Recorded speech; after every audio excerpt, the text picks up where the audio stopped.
Eu já sei como é que vai começar. Como que tá essa vida de governador aí? Não tá fácil, mano. Quer trocar?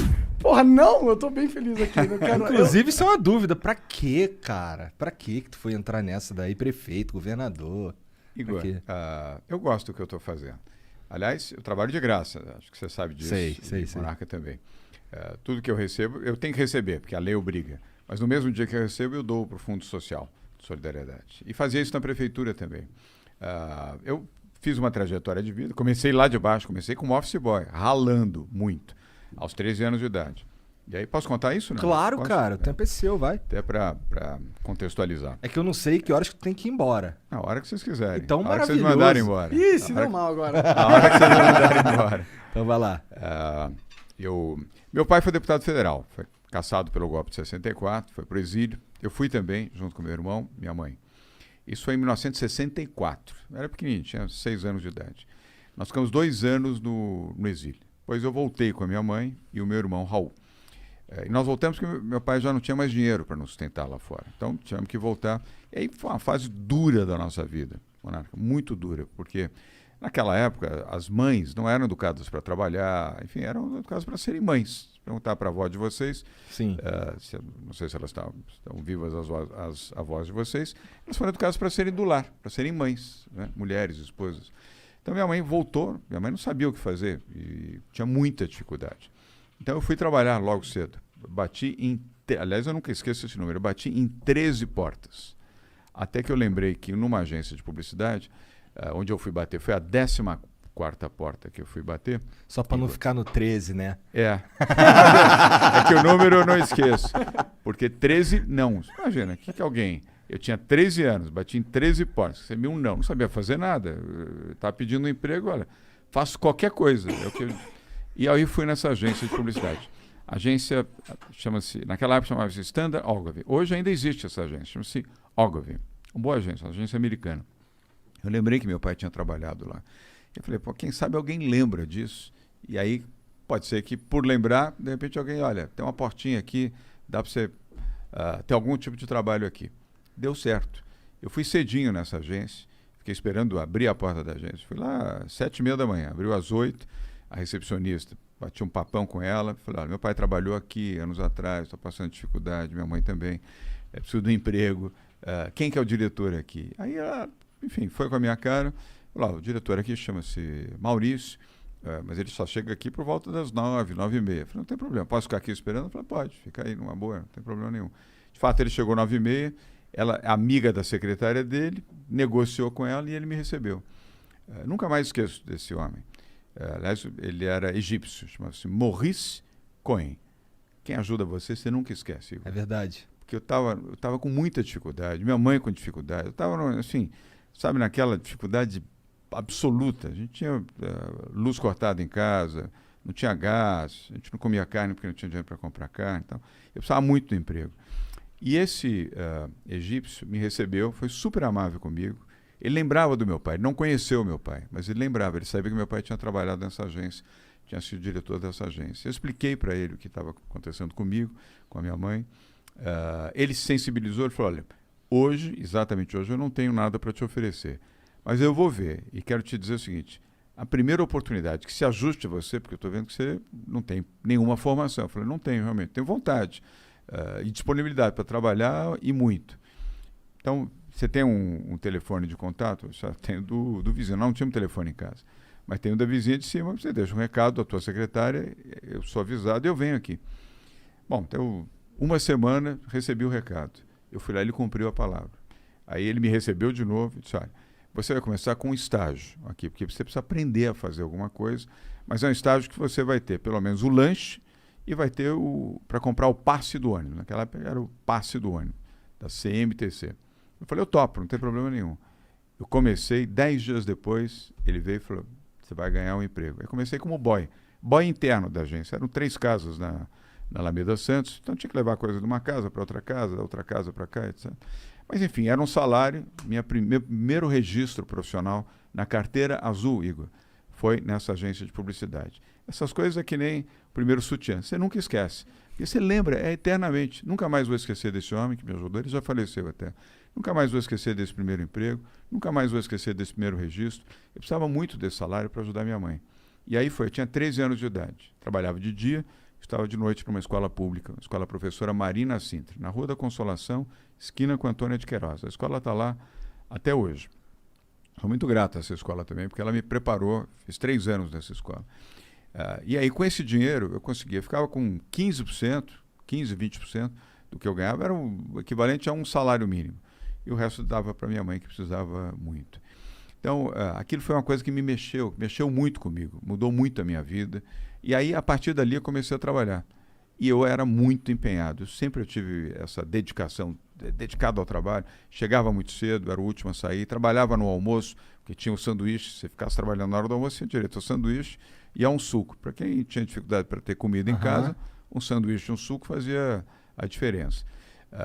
E aí aos poucos, eu fui melhorando, aí ganhei uma posição na própria agência, aí melhorou o salário mais um pouquinho, aí ganhei tempos depois, meses depois, uma outra posição, melhorou um pouquinho mais o meu salário, deixei de ser boy, passei a ser assistente de rádio e TV, aí já o salário já era um pouquinho melhor, e aí foi assim que eu comecei a minha vida. Aí depois fui trabalhar na TV Tupi, você nem lembra da Tupi, né? Não, mas eu ouvi falar pra caramba.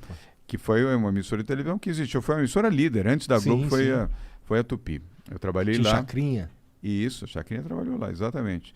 E o programa de Silvio Santos começou na Tupi. Aos domingos. Eu não sabia.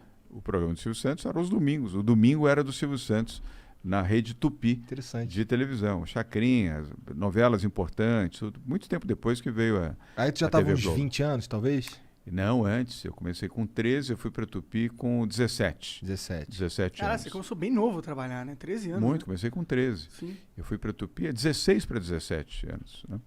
E aí na Tupi também consegui uma boa posição, o salário melhorou, aí fui para a área comercial. Aí comecei a ganhar dinheiro na área comercial, Igor e Monarca. Por quê? Tinha comissão sobre o que se vendia. E aí comecei a poder ajudar um pouco mais minha mãe. O dinheirinho já era um pouco melhor. Eu adorava trabalhar na Tu ficou bom nisso? Eu gostei. Aliás, acabou marcando a minha vida. Foi isso que eu acabei fazendo a vida inteira, foi atuando na comunicação, na comercialização de projetos. Tá um pouco do que vocês estão fazendo aqui. As chamadas que você fez, Monarca, era aquilo que a gente vendia na televisão. Pode crer. E aí foi. E aí comecei a minha vida. Comecei muito de baixo, com muita dificuldade. Mas depois perdi minha mãe. Infelizmente, minha mãe se foi muito cedo. Mas eu segui a minha trajetória. E aí, tempos depois, que eu consegui formar, vamos dizer, um pouco de patrimônio, melhorei minha vida. E aí, muito tempo depois, tomei a decisão de vir para a vida pública. Eu gosto da política. Lembrei do meu pai já é falecido, minha mãe também.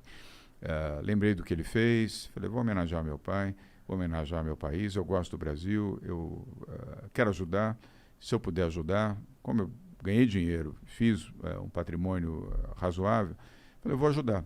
Aí resolvi ser candidato a prefeito da cidade de São Paulo. Olha que vontade de tomar bolachada. Né? Para disputar com Fernando Haddad. O Fernando Haddad era prefeito de São Paulo. Estava disputando a reeleição. Ele disputando a reeleição e eu a eleição. 2016, Monarca, 2016. Primeiro, prévias do PSDB. Você vê que eu estou ficando especialista em prévias, né? Prévias do PSDB. Eu não tinha nenhuma experiência na política, nenhuma experiência no PSDB, embora fosse filiado desde 2001. Eu gostava do PSDB, como gosto até hoje. Estamos falando de 2016, 15 anos depois. Aí todo mundo olhando, puta, esse cara é um chato, né? Vem aqui querer incomodar, a gente não é da política, tá? Vem querer disputar. Aí falaram das prévias. Eu falei, eu topo, eu participo das prévias. E acho que eles falaram, bom, vamos dar uma chance para esse menino aí, para ver se ele desiste, porque não entende nada, não conhece ninguém. Eu não desisti, ao contrário, eu me empenhei, fui dedicado, participei das prévias, fui na periferia, fui falar com os diretórios, os militantes, os filiados do PSDB, e o que aconteceu? Ganhei as prévias do PSDB, disputando com gente grande e boa, não era com gente ruim, era o André Matarazzo, tinha sido ministro de Estado, embaixador do Brasil em Roma, secretário de Estado, foi ministro Fernando Henrique, uma pessoa preparada, meu amigo. Era vereador. A gente conversou com ele, né? A gente conversou com ele. Pareceu bem inteligente. Não, mesmo. muito. Inteligente, preparado. Sim. Aí tinha o Ricardo Tripoli, deputado federal, líder do PSDB na Câmara Federal. Tinha acho que 8 mandatos. A família Trípoli é uma família que está na política aqui em São Paulo, também um sujeito preparado, experiente na política. Aí tinha o Zé Aníbal, suplente de senador, e ex-presidente do PSDB, ex-deputado federal, ex-vereador, enfim, sujeito também preparado, fundador do PSDB. E o Bruno Covas, meu amigo querido, que se foi. O Bruno era o deputado federal mais votado do PSDB no Brasil, não era em São Paulo, do Brasil. Eu fui enfrentar os 4 nas prévias. Quis o destino que eu pudesse vencer, venci as prévias. Convidei o Bruno para ser o meu vice, depois de ter vencido. O Bruno aceitou. O partido todo, o PSDB, o Monarca falou, mas você é maluco? Você não entende nada de política mesmo. Chapa pura em São Paulo para ganhar do PT, o Lula não estava preso. O Lula estava fazendo campanha para o Fernando Haddad. Dilma era presidente da República. Então não era uma situação, vamos dizer, confortável enfrentar o prefeito, Fernando Haddad, Lula fazendo campanha para o Fernando Haddad e Dilma operando para o Fernando Haddad. Aí me criticaram porque eu escolhi o Bruno e ia fazer chapa pura. Eu falei, não, eu vou fazer chapa pura com o Bruno. O Bruno muito menino, o Bruno tinha 35 anos, muito menino e tal. Vocês não vão ganhar nada, você não entende nada de política. Então, bom, vai aí. Aí, sabe, do tipo, vai que agora vai se lascar. Hein? Por que você escolheu o Bruno? Porque eu gostava muito do Bruno. Eu trabalhei com trabalhei com o avô do Bruno, o Mário Covas. Eu fui secretário do Mário Covas. Aí que eu contei uma parte da história, quis encurtar um pouquinho, e eu adorava o Mário Covas, falecido avô do Bruno Covas. E eu conheci o Bruno menininho, cabeludão e tal. E sempre gostei muito dele, como gostei muito do Mário e da dona Lila, a avó dele e do avô. E eu gostava do Bruno. O Bruno sempre foi uma pessoa sincera, aberta, com atitude, com personalidade. E aí convidei o Bruno. E ganhamos as eleições em primeiro turno. Isso é muito louco. Igor, devia ter uma... primeira pesquisa feita pelo Ibope, lembra? O Ibope não existe mais, naquela época existia. Sabe quanto eu tive na primeira pesquisa? 8 meses antes da eleição. 8 meses antes da eleição. 1%. Quase nada. Eu lembro disso. 1%.